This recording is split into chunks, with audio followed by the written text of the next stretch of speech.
Olá, tudo bem com você? A graça e a paz do Senhor Jesus. Estamos aqui para mais este devocional e vamos estar encerrando o capítulo 24 de Mateus, um capítulo maravilhoso para você aprender muitas coisas que vão estar em evidência nos momentos agora, nos próximos dias. É algo tremendo, porque tudo isso pode começar a acontecer do nada e essa é uma fé que nós temos, uma esperança.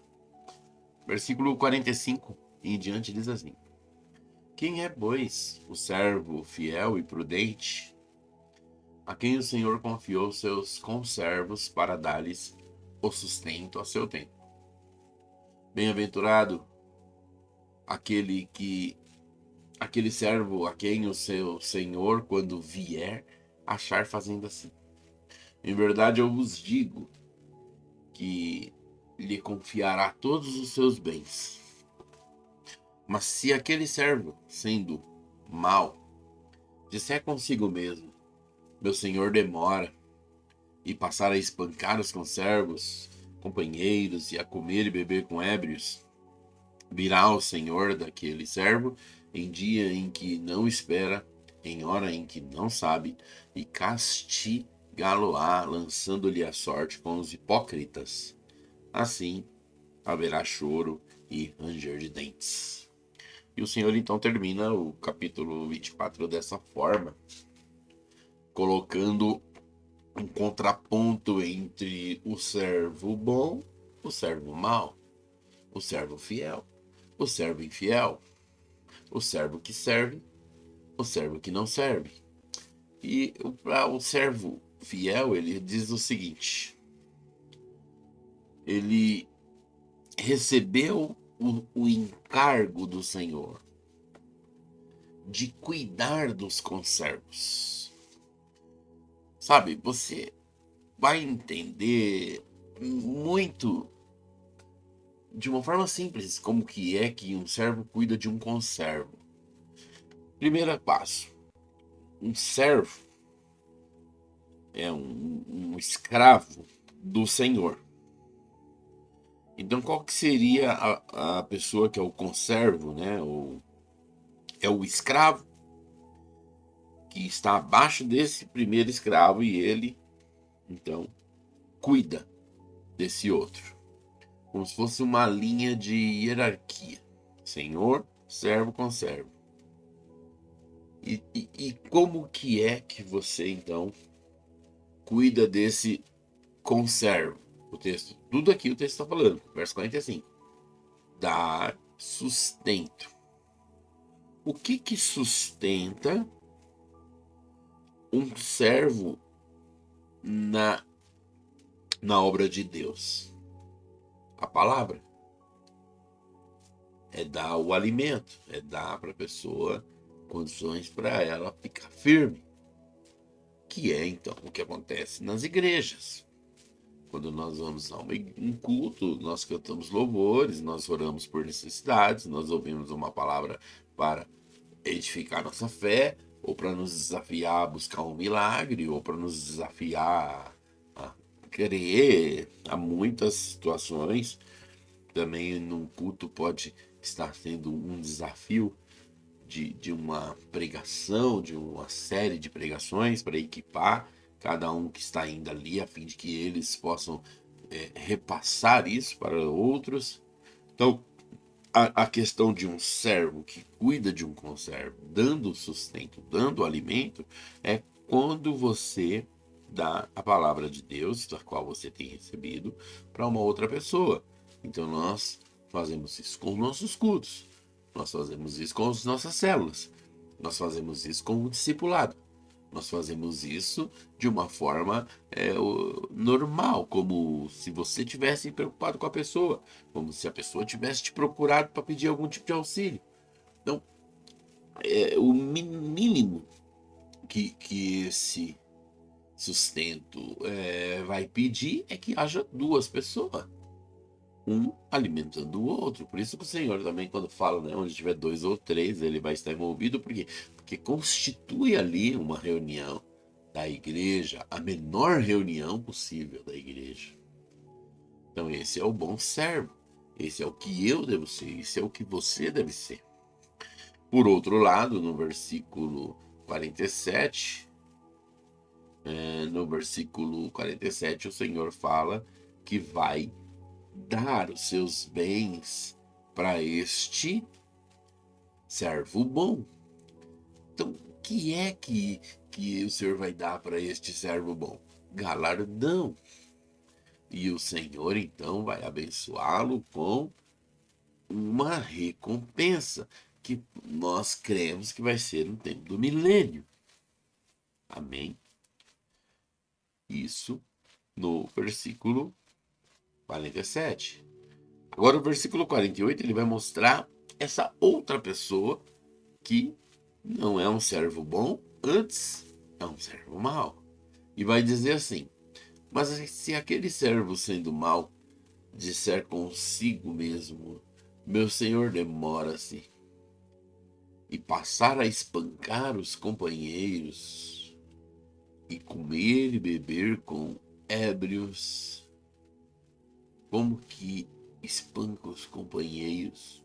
Certamente ele ainda está de posse daquelas pessoas, daqueles companheiros, enquanto ele se torna um servo mau. Então ele se torna uma pessoa de vida dupla, uma pessoa do mundo e uma pessoa que, de uma certa forma, pisoteia os outros servos de Deus, os irmãos, e come e bebe com ébrios, com gente do mundo. Eles vão estar embriagando-se com o mundo. Aí o Senhor fala no verso 50: virá o Senhor daquele servo em dia em que ele não espera, em hora que ele não sabe. Veja, duas coisas. Uma coisa antes de eu continuar para falar desse servo. No final do versículo 48, o Senhor Jesus coloca essas três palavras finais aqui, ó. Meu Senhor demora-se. Então, não é que o servo que se torna servo mau, ele fez um cálculo se o Senhor está vindo ou não. É porque essa demora é que as pessoas, elas querem viver uma vida cristã com novidades, com surpresas a cada domingo, uma grande festa, um arrepio novo para cada domingo. E não é assim que funciona. A vida cristã, ela é um processo.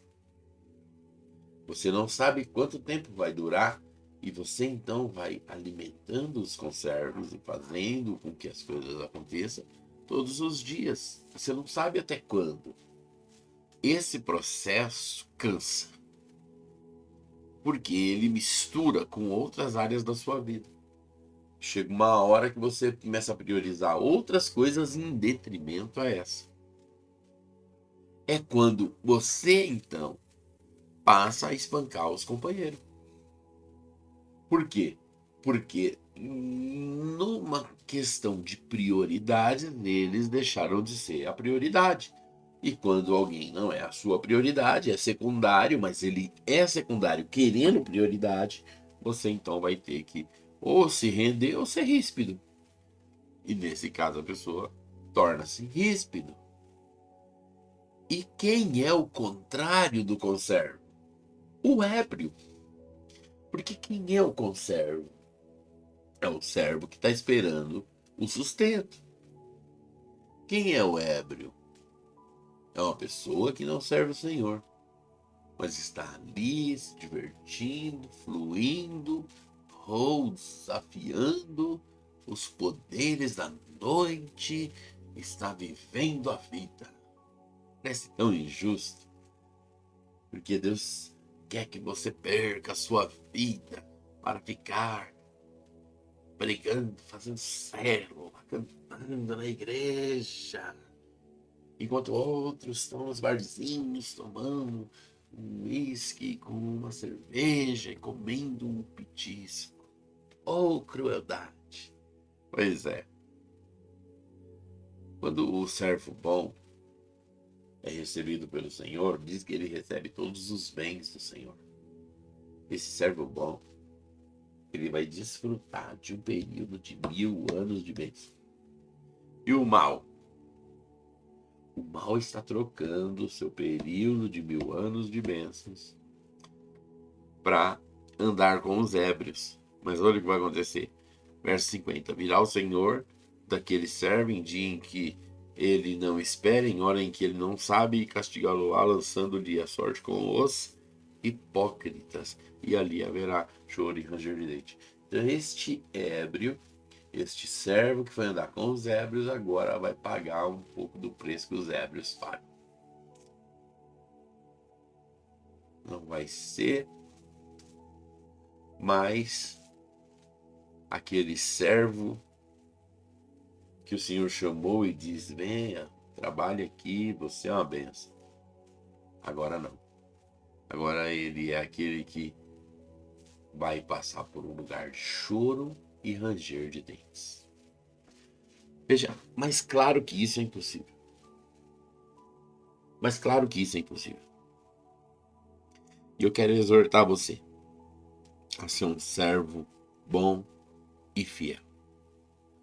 Pode parecer que a jornada está pesada, pode parecer que está difícil, pode parecer humilhação, pode parecer o que for. O Senhor vai poderosamente nos consolar, nos consolar. Fiquemos firmes, fiquemos alinhados com Ele, em nome de Jesus. Tudo bem? Que o Senhor te abençoe, te guarde, te dê um dia poderoso.